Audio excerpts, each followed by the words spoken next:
The YouTube algorithm found a video for all of us outlining a dozen of mistakes intermediate guitarists make. As Brandon Dion, I've watched a couple of his videos. Not only is funny, but he is also technical. Let's see if I have any of those 14 mistakes, and if you do. Make sure to check your own guitar playing technique and leave a comment saying if you do have those mistakes. But what do we all do before starting to watch the video? Subscribe to the channel. Tune the guitar, of course. Mistakes that every intermediate guitar player, like every intermediate guitar player. Oh, by the way, I'm Vadusha. I'm the most intermediate guitar player in the entire world, and maybe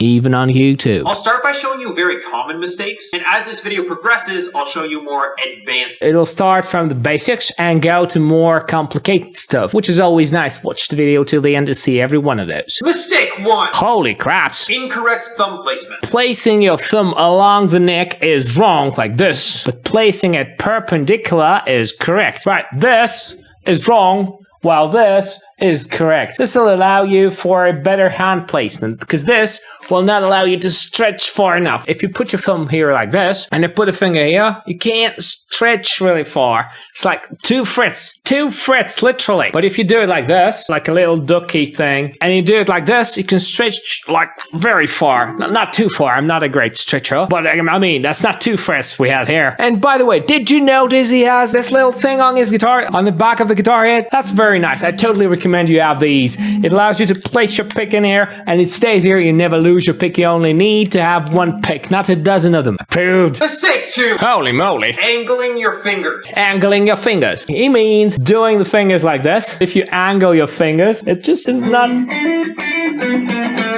very comfortable to play. What you do is you have your fingers parallel to the neck. You don't angle them this way or this way. Even he is not comfortable doing that. That's not very easy to replicate if you're not a beginner and you don't have your hand twisted. The wrist on the bottom looks way healthier, and it also twists your wrist like this, and it might give you the tunnel syndrome, hurting your hand after all. For better playing, you should have your hand parallel to the fretboard, all fingers like this. This is the classical guitar position. It's not the only way you can play, but if you want to play passages and fast licks, this is the way to play. Because if you have your hand like this, very hard. No, it's just uncomfortable. But if you have it like this,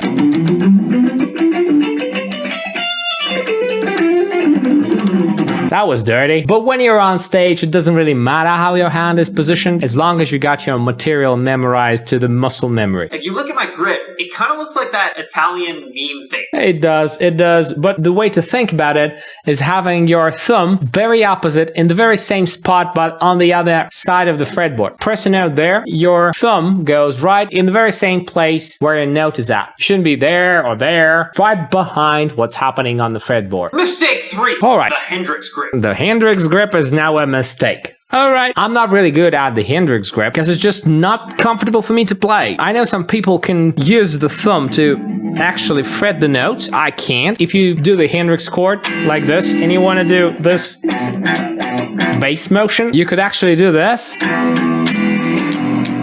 But it's not very comfortable. I don't know. It's easier for me to go. It's easier to manipulate these fingers rather than using the thumb to do this. But you can use the thumb to mute some notes that are unwanted in your chord. If you have a D minor in an open position like this, but you have these two hanging. If you do this, it kind of sounds ugly. But if you mute those, you don't really hear them. If you have a C chord and you're not using the G here, like this, you can mute it like this. So this one's muted, and the rest of the notes play nicely. So yeah, you can use the Hendrix Grip, but you need to master it. It's not universal. You're not using it for everything. You're not gonna do this kind of fretting with your Hendrix Grip because it's impossible to finger. And in this picture, you can clearly see that Hendrix Grip does not allow you for a lot of stretch. It's kind of the same when you're angling your fingers. You can't really stretch too far, as opposed to this. You can stretch way farther. Mistake 4. Putting your fingers right on the metal. Well, this is not an intermediate guitarist problem. That's a very beginner guitarist problem. When you're just learning to play the guitar, they tell you to fret the string as close to the edge as possible. Because when you do it here, it's kind of as off. It gets better. And it gets muted again. So there's a range here, but the closer you put your finger to the fret, the better. But you don't place them on the middle, because it does this kind of weird thing. Agreed there. It really pisses me off. You know what pisses me off? The fact that it is a beginner mistake, not an intermediate guitar player mistake. Brandon, mind your content. But I'm not even mad. Mistake 5. Inward bend with your fingers. Oh, yes, it is true. So an inward bend, and he doesn't do a proper job explaining what it is. You need to pay a lot of attention to what he does with his hand. When you're fingering something, the fingers, if you look like this, they look like a knock there. See, they're arcing above the fretboard. Not like this, not flat or inward bend. When you play a note, you see the finger is like a little hook. Not like this, but instead like this. Like a spider thing, like a claw.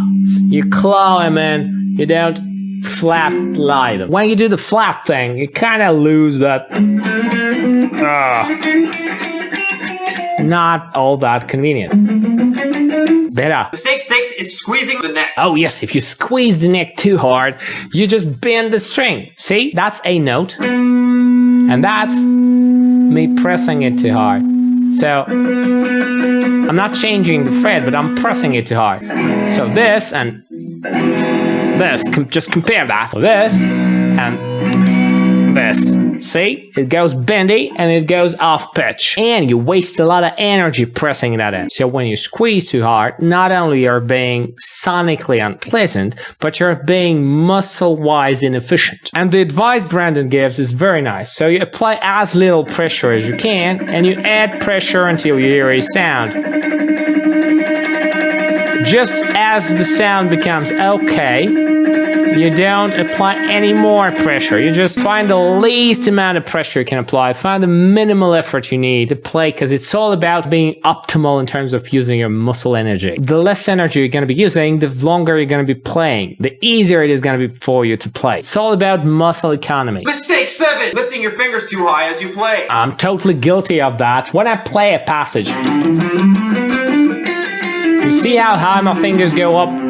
They should not. I should turn on the metronome as slow as I can, and I should be aware of how high my fingers go.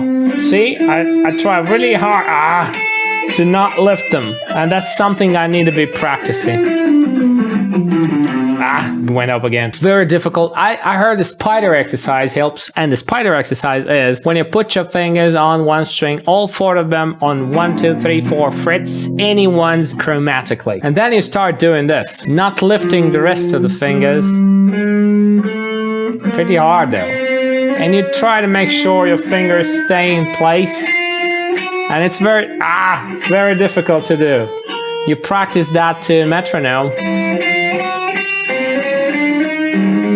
You see how my fingers are not flying high up? That's because I keep them glued to the neck. That's why I need to be practicing way more, because that's a problem of mine for sure. This again goes along with the economy of motion concept. The less effort you use, the better you're gonna play. Mistake 8. Lifting the fingers of your picking hand. Oh, I do play like this. But I know someone else who plays like this, and he's absolutely alright with that.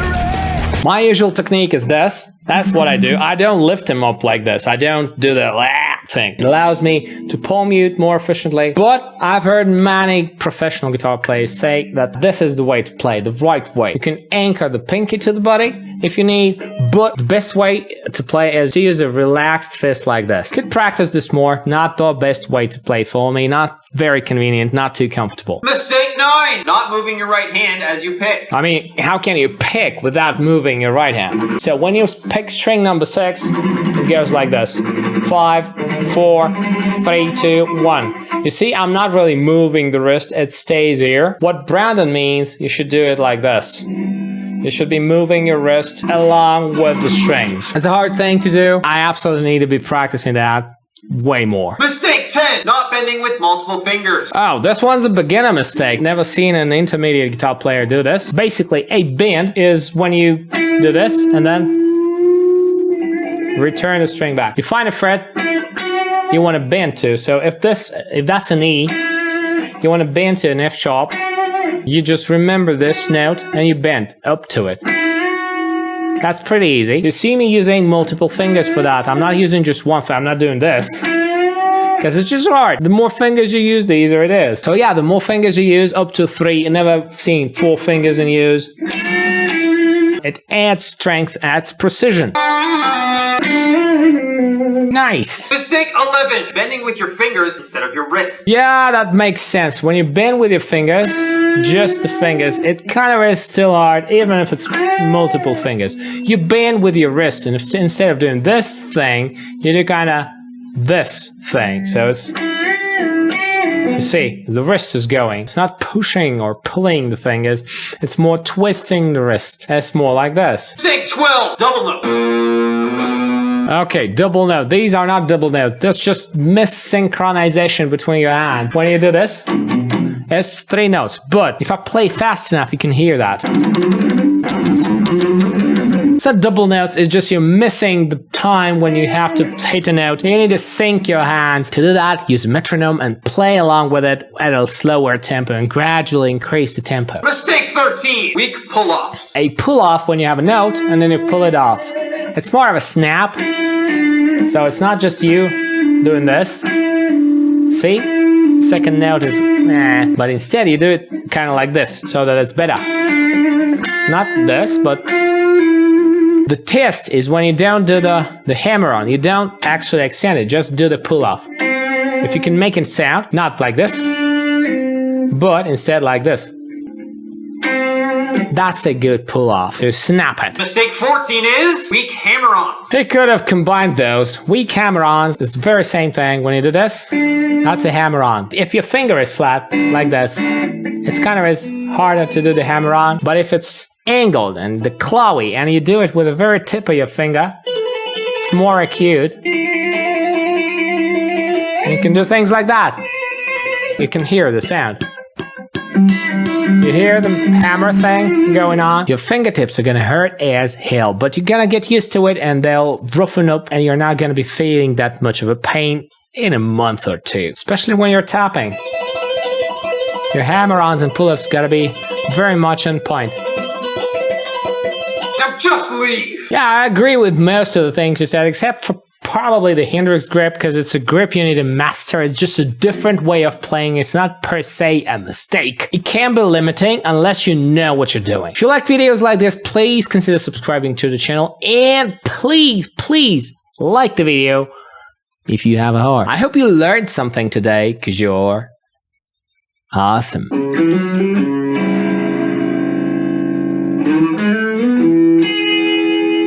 Yes, you are.